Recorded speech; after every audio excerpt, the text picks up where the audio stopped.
Katika sehemu ya 16 tunaangalia kosa lingine linaloweza likakufanya uwe masikini na mtumwa ni kuwaamini watu. Katika picha inayoonekana hapo, unamwona mtu aliyeamini chakula anachopewa asijue ya kwamba kina madhara ndani yake.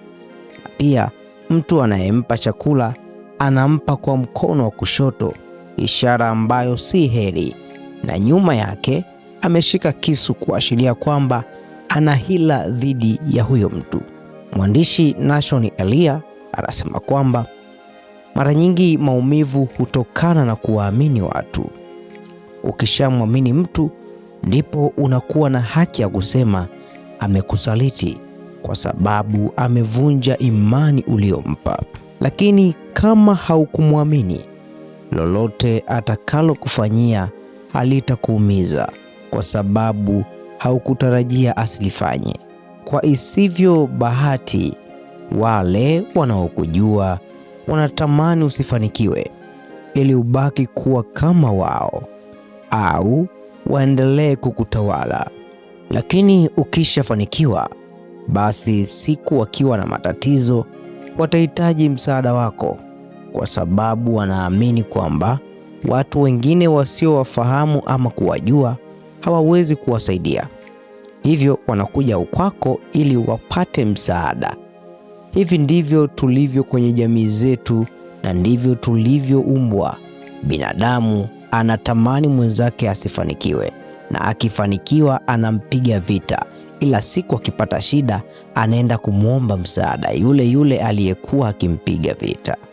Kwa kila tone la imani utakaloweka kwa mtu, liwe na mipaka. Usipeane mali na mtu kienyeji kwa sababu ni ndugu yako. Ukipewa kiwanja ukweni, kilipie kiwe mali yako kabla ya kujenga. Narudia tena, ukipewa kiwanja ukweni, kilipie kiwe mali yako kabla ya kujenga. Vinginevyo kiache, usikijenge. Wengi wamelia na kujutia katika hili. Usiache mali zako kwa ndugu ukiamini atakulelea watoto wako. Watoto ni wako na si wa mtu mwingine. Kumbuka, hata yule ndugu yako naye ana watoto wake. Usianzishe ushirika wa biashara na mtu kiholela tu kwa sababu eti ni rafiki yako unayemwamini sana. Kadri utakavyozidi kumwamini, ndivyo unavyoongeza kiwango cha maumivu yako ya baadaye moyoni mwako. Hawa maadui wa leo wote walikuwa marafiki wa jana. Wale tuliowashika mkono wakainuka ndio hawa hawa ambao leo wamekuwa miiba kwenye maisha yetu. Binadamu hubadilika sana. Si ajabu hata yule uliyemsajilia laini ya simu kwa jina lako kwa kupitia namba yako ya NIDA, kesho anaweza kukuambia ufute namba yake. Binadamu ndivyo tulivyo. Punguza kuwaamini watu. Sehemu ya 16 ninaunganisha hapa na sehemu ya 17 inayosema kujipendekeza. Katika Biblia, Mithali 29 mstari wa 5, Biblia inasema kwamba mwenye kujipendekeza kwa jirani yake hutandika wavu ili kuitega miguu yake.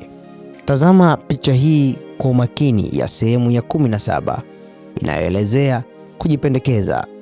Jamaa huyu katika picha anaonekana kujipendekeza kwa kumsifia bosi kwamba, bosi, wewe ni kiboko, wewe ni mtu mzuri sana.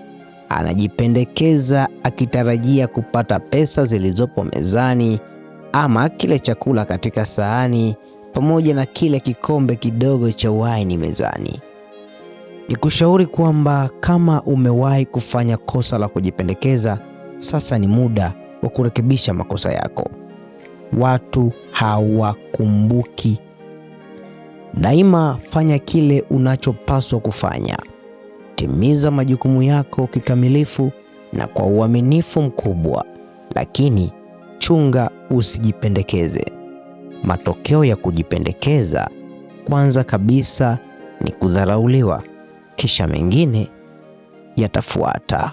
Hii imekuwa ni sehemu ya mfululizo wa makosa yatakayokufanya uwe masikini na mtumwa, kwa maandiko ya Nashon Elia na kwa simulizi ya sauti halisi na nadhifu ya kwangu mimi Yosia Emmanuel. Usisahau kusubscribe, kulike na kushare, lakini pia weka komenti yako kwenye kila tunachokiweka. Usiache kufuatilia sehemu inayofuata. Salia na Mwenyezi Mungu, kumbuka utatimiza ndoto.